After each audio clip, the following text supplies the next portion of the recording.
الرحیم نحمدہ و نصلی علی رسولہ الکریم۔ ہر انسان نے موت کا ذائقہ چکھنا ہے، تو مسلمان کے لیے موت کے وقت شریعت کے کیا احکامات ہیں، اس کو مسنون طریقے سے شریعت کے حکم کے مطابق غسل کیسے دینا ہے اور اس کو مسنون طریقے سے کفن کیسے دینا ہے، تو اس کا طریقہ ہم ابھی پریکٹیکل آپ کے سامنے بیان کریں گے۔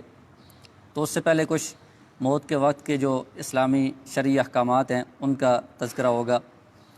تو جب کوئی ایسا بندہ ہے جس کا موت کا وقت قریب ہو،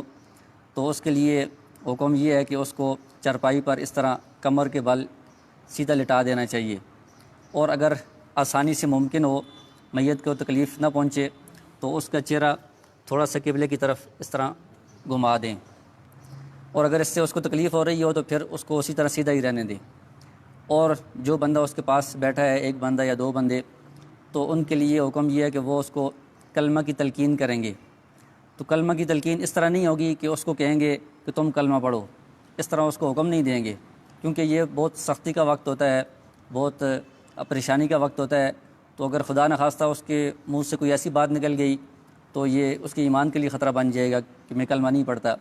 تو اس لیے اس کو حکم نہیں دینا ہے، بلکہ کلمہ کی تلقین کا مطلب یہ ہے کہ اس کے سامنے جو پاس بیٹھے ہوئے لوگ ہیں وہ خود اونچی آواز سے کلمہ پڑھنا شروع کر دیں گے۔ تو اشہد ان لا الہ الا اللہ و اشہد ان محمد عبدہ و رسولہ، یہ اس کے پاس اونچی آواز سے کہنا شروع کریں گے، تو اس کو بھی اس سے توفیق ہوگی، وہ بھی آہستہ آہستہ کلمہ پڑھنا شروع کر دے گا۔ اور ایک مرتبہ جب اس نے کلمہ پڑھ دیا ہے تو اب اس کے بعد بار بار اس کو تاکید نہیں کرنی چاہیے، کیونکہ جب ایک مرتبہ اس نے کلمہ پڑھ لیا ہے تو اب یہ اس کا آخری کلمہ ہو گیا ہے۔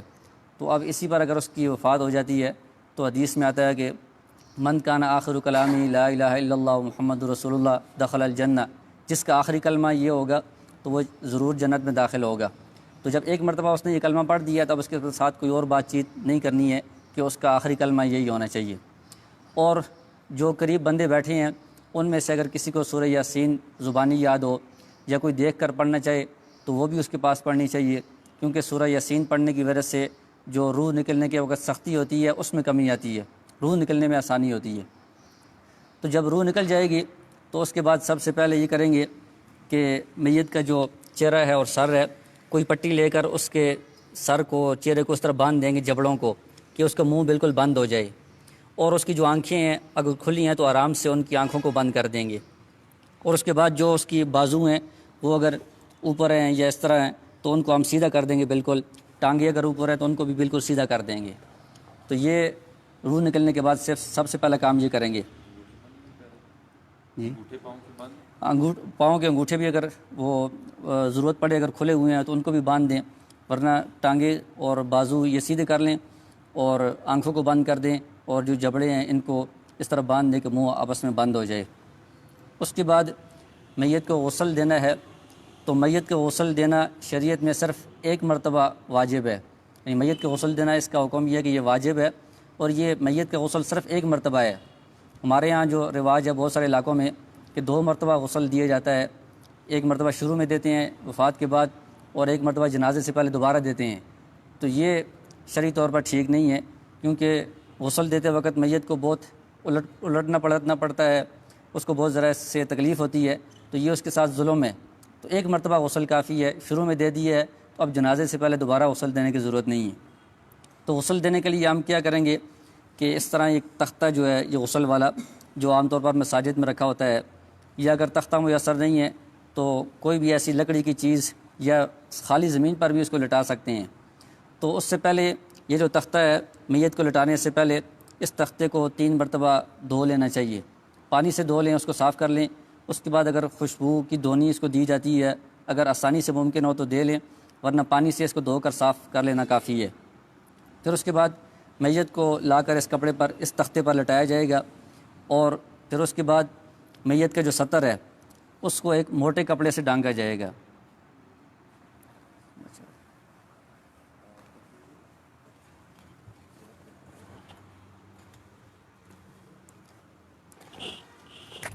تو مرد کا جو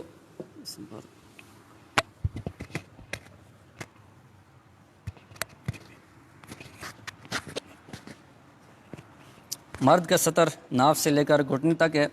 تو ناف سے اوپر یہ موٹا کپڑا ہونا چاہیے اور گھٹنے سے نیچے تک ہونا چاہیے، اور خواتین کا سینے سے اوپر تک ہونا چاہیے اور گھٹنے سے نیچے تک ہونا چاہیے کپڑا۔ یہ جب موٹا کپڑا ہم نے ڈالا ہے، موٹا کپڑا اس لیے ضرورت ہے کہ ہم غسل دیں گے تو یہ کپڑا گیلا ہوگا، اگر باریک کپڑا ہوگا تو اس میں سے سطر نظر آئے گا، تو اس لیے موٹا کپڑا اس کے اوپر ہونا چاہیے۔ جب یہ کپڑا آپ نے ڈال دیا ہے، اب جو میت کے کپڑے ہیں ان کپڑوں کو ہم اتار دیں گے۔ تو کپڑوں کو اسی طرح اتارنا تو ممکن نہیں ہے، میت سے بہت مشکل ہوتا ہے، تو اس کا طریقہ یہ ہے کہ اس کو آپ کاٹ دیں۔ تو کاٹنے کے لیے کینچی لے کر یہ جو قمیض ہے اس کو یہاں سے کٹ لگا دیں، بازو کو ادھر سے کٹ لگا دیں، ادھر سے بھی دونوں کو، قمیض کو بھی نیچے سے اور بازو کو بھی کٹ لگا دیں، اور اس کو پھر اس طرح اوپر نکال لیں، گلے سے باہر نکال لیں۔ اسی طرح اور یہ جو سطر والا کپڑا رکھا ہوا ہے، اس کپڑے کے نیچے ہاتھ ڈال کر اس کا ازار بند کھول دیں گے، اور نیچے کی طرف سے اس کی جو شلوار ہے اگر آسانی سے نکالنا ممکن ہو تو اس کو کھینچ کر نکال دیں گے، ورنہ اس کو بھی کینچی کے ساتھ کاٹ کر اس کو بھی باہر نکال دیں گے۔ جب اس کے کپڑے اتار دیے ہیں، یہ کپڑا اوپر رکھا ہوا ہے سطر ڈانپنے والا، تو اس کے بعد ہم اس کے لیے غسل شروع کریں گے۔ تو میت کے غسل کا بھی وہی مسنون طریقہ ہے جو زندہ آدمی کے غسل کا طریقہ ہے۔ زندہ بندہ اگر غسل کرنا چاہتا ہے تو مسنون طریقہ یہ ہے کہ پہلے وہ استنجا کر لے، اور اس کے بعد پھر وضو کر لے، پھر اس کے بعد پورے جسم پر پانی پائے، یعنی غسل کرے۔ تو میت کا جو غسل کا طریقہ ہے وہ بھی اسی طرح ہی ہے۔ سب سے پہلے کیا کریں گے کہ جو غسل کرانے والا ہے وہ اپنے ہاتھ پر، بائیں ہاتھ پر دستانہ پہن لے، جو عام طور پر ڈاکٹر حضرات استعمال کرتے ہیں، وہ دستانہ مل جائے وہ پہن لیں، اگر وہ نہ ملے تو کوئی بھی کپڑا لے کر اس کو ہاتھ کے ساتھ باندھ لیں، چھوٹا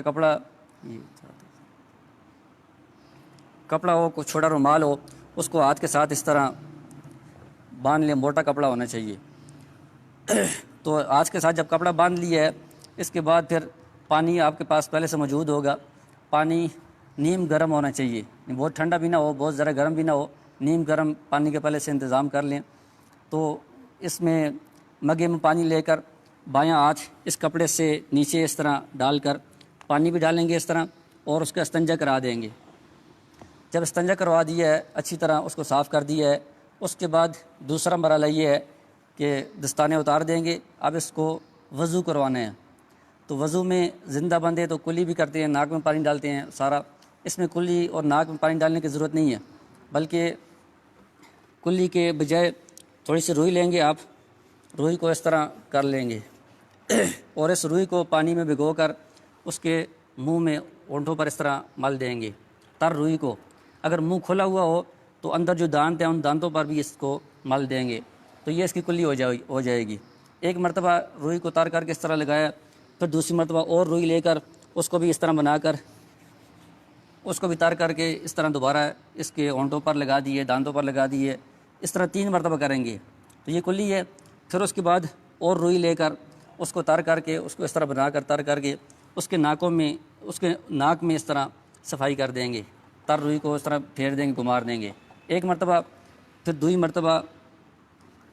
دوسری مرتبہ دوبارہ اس طرح روئی لے کر اس کو بھی تر کر کے اس طرح اس کی ناک میں دونوں طرف گھما دیں گے، پھر تیسری مرتبہ روئی لے کر اس کو تر کر کے اس کے ناک میں دونوں طرف گھما دیں گے۔ تو یہ کلی اور ناک میں پانی ڈالنا یہ اس طرح روئی کے ذریعے سے ہوگا۔ اس کے بعد جو وضو کے فرائض ہیں وہ ہم پورے کریں گے کہ چہرے کو دھونا ہے، اور بازوؤں کو دھونا ہے، اور سر کا مسح کرنا ہے، اور پاؤں دھونے ہیں۔ لیکن چہرے کو دھونے سے پہلے یہ ضروری ہے کہ روئی لے کر، خشک روئی لے کر، اس کا اگر منہ کھلا ہوا ہے تو منہ پر بھی اس طرح آپ رکھ لیں، اور ناک میں بھی ڈال لیں دونوں طرف، اور دونوں کانوں میں بھی روئی ڈال لیں، تاکہ جب ہم پانی اس پر ڈالیں گے وضو کے لیے یا بعد میں غسل کے لیے تو وہ پانی اندر نہ جائے۔ کانوں میں بھی، ناک میں بھی، اگر منہ کھلا ہوا ہے تو منہ پر بھی روئی ہم رکھ دیں گے تاکہ پانی اندر نہ جائے۔ تو اب وضو میں اس کے چہرے کو پانی ڈال کر، چہرے کو ہم اس طرح پانی ڈال کر دھو دیں گے، تو یہ وضو کا ایک فرض پورا ہو جائے گا۔ اس کے بعد بازوؤں کو دھونا ہے، تو پہلے دائیں بازو کو اس طرح اٹھا کر 3 مرتبہ کونیوں سمیت جس طرح وضو میں دھوتے ہیں اس طرح ہم دھوئیں گے۔ پھر اس کے بعد بائیں بازو کو اس طرح اٹھا کر کونیوں سمیت 3 مرتبہ دھو لیں گے۔ اس کے بعد پھر جو غسل کرانے والا ہے وہ اپنے ہاتھ کو گیلا کر کے اس کے سر پر اس طرح مسح کر دے گا۔ پھر اس کے بعد پانی لے کر جو اس کے پاؤں ہیں، دائیں پاؤں کو پہلے 3 مرتبہ دھو لیں گے، پھر اس کے بعد بائیں پاؤں کو 3 مرتبہ دھو لیں گے، تو یہ اس کا وضو مکمل ہو جائے گا۔ جب وضو مکمل ہو جائے تو اب اس کے بعد جو اگلا مرحلہ ہے وہ غسل کا ہے، یعنی غسل شروع ہو جائے گا۔ تو اس میں سب سے پہلے یہ ہے کہ میت کا جو سر ہے اور مرد ہے تو اس کی جو داڑھی ہے اس کو ہم اچھی طرح پانی کے ساتھ دھوئیں گے اور اس پر ہم صابن بھی لگا دیں گے۔ تو پانی ادھر سے لے کر اس کے سر پر بھی ڈالیں گے اور بالوں کو اچھی طرح ہم بھگوئیں گے کہ اس کے اندر پانی پہنچ جائے، داڑھی کے اندر بھی پانی پہنچ جائے، چہرے کو بھی اچھی طرح ہم پانی کے ساتھ صاف کریں گے۔ جب یہ سر اور داڑھی اور چہرہ اچھی طرح صاف ہو جائے اس پر پھر صابن بھی لگا لیں گے، صابن کے ساتھ دوبارہ اس کو ہم دھو لیں گے۔ اس کے بعد پھر ہم اس مردے کو بائیں کروٹ پر لٹائیں گے۔ بائیں کروٹ پر اس لیے لٹائیں گے کہ دائیں طرف سے ہم اوپر پانی ڈالیں گے۔ تو اب ہم اس کو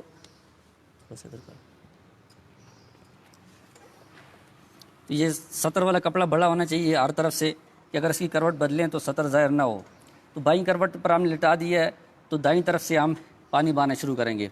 تو ادھر پانی بہائیں گے اور جو سطر والا ایسا ہے اس میں کپڑے کے نیچے سے اس طرح مگا ڈال کر آگے پانی ڈالیں گے، اس طرف سے بھی ٹانگوں پر ڈالیں گے اور کپڑے کو تھوڑا سا اٹھا کر ادھر سے اس طرح تیزی کے ساتھ پانی اندر ڈالیں گے۔ تو یہ اوپر سے جب ہم نے دائیں کروٹ پر پانی ڈالا ہے تو 3 مرتبہ ہم پانی ڈالیں گے اس طرح، اور پانی اتنا ڈالیں گے کہ جو نیچے جگہ ہے، جو نیچے بائیں کروٹ ہے تختے کے ساتھ جو لگی ہوئی جگہ ہے وہاں تک پانی پہنچ جائے، سامنے کی طرف سے بھی پیچھے کی طرف سے بھی نیچے تک پانی پہنچ جائے، اتنا پانی ہم ڈالیں گے۔ پھر اس کے بعد ہم ان کو دائیں کروٹ پر لٹائیں گے۔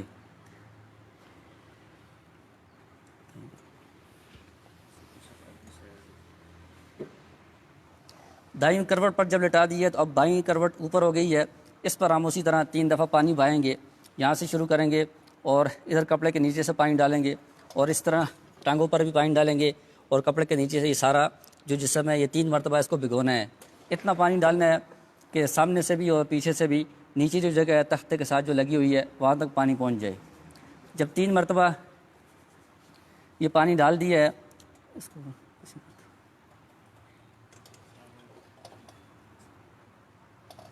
تو اب سر پر تو ہم نے صابن لگا دی ہے، چہرے پر بھی صابن لگا دی ہے، داڑھی پر بھی لگا دی ہے، جو باقی جسم ہے اس پر بھی اگر صابن لگانے کی ضرورت ہو تو اس پر بھی صابن لگا لیں۔ جو سطر والا ایسا ہے اس پر صابن لگانے کے لیے پھر ہاتھ پر دستانہ یہ کپڑا باندھنا ضروری ہوگا، اور باقی جسم پر بھی صابن لگا لیں۔ جب صابن لگا لیا ہے اس کے بعد یعنی 3 دفعہ تو ہم نے پہلے پانی ڈالا تھا، صابن لگانے کے بعد اب ایک اور دفعہ اصل جو مسنون طریقہ ہے وہ تو یہ ہے کہ پانی میں کافور ایک خوشبو ملتی ہے، وہ ملا کر اس پانی کے ذریعے سے آخری مرتبہ صابن لگانے کے بعد اس پورے جسم پر پانی ڈال دینا چاہیے۔ اگر کافور والا پانی نہیں ملتا تو وہی پانی جو ہمارے پاس پہلے سے موجود ہے نیم گرم پانی وہ ہم ڈالیں گے۔ تو اس مرتبہ صرف ہم ایک طرف ہی ڈالیں گے کہ اس کو اب بائیں کروٹ کی طرف لٹا کر اس طرف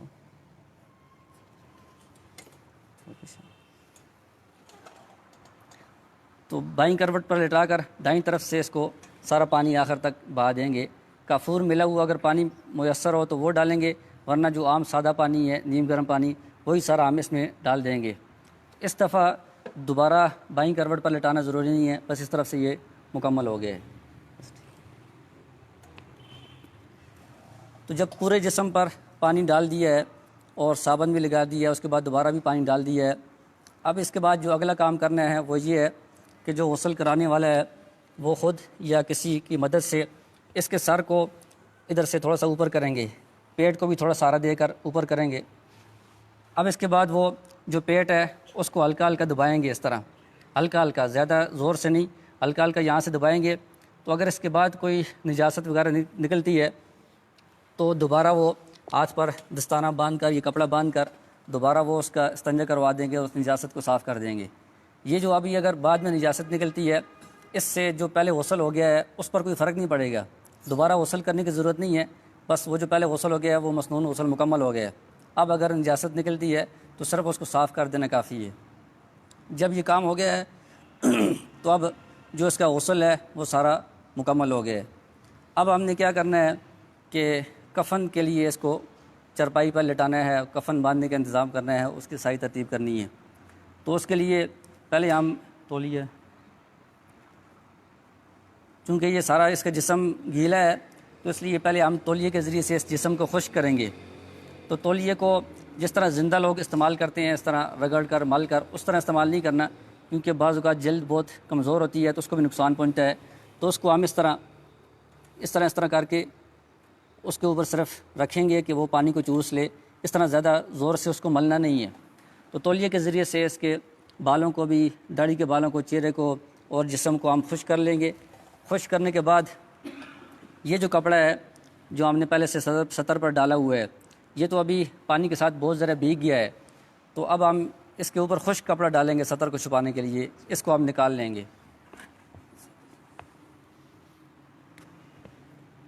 تھوڑا اس طرح پیرنگل ہوتے ہیں۔ تو یہ کپڑا بھی اتنا ہونا چاہیے کہ ناف سے لے کر گھٹنے تک جو سطر ہے وہ چھپ جائے۔ تو یہ خشک کپڑا جب آپ نے ڈال لیا ہے تو اب اس کو ادھر سے پکڑیں دونوں طرف سے، تو نیچے سے جو گیلا کپڑا ہے اس کو پاؤں کی طرف سے کھینچ کر نکال لیں گے۔ تو اب جو گیلا کپڑا ہے وہ نکال لیا ہے، یہ خشک کپڑا اس کے اوپر آ گیا ہے اور اس کے جسم کو بھی تولیے سے خشک کر دیا ہے۔ اب ہم اس کو اٹھا کر جو کفن ہم نے پہلے سے بچھایا وہ ہوگا اس پر رکھیں گے اور کفن کو باندھنے کا انتظام کریں گے۔ تو کفن کو کیسے بچھانا ہے پہلے اور اس کے اوپر میت کو کیسے لٹانا ہے، کیسے باندھنا ہے، تو وہ ہم چارپائی پر اس کی پریکٹس کریں گے۔ ٹھیک ہے،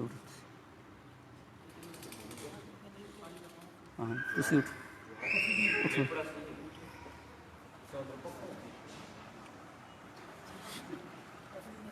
لگی رہی۔